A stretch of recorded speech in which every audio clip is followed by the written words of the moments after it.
розрізати цибулю і втерти у груди.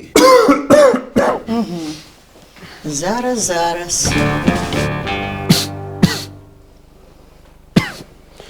А Мілістан від кашлю у нас є? Мілістан від кашлю містить 2 діючих компоненти, які забезпечують подвійну силу. Сприяє швидкому розрідженню та виведенню мокротиння, що допомагає позбавитись кашлю. Мілістан – аптечка від застуди. Семенівна, та я ж тобі казала. Мілістан.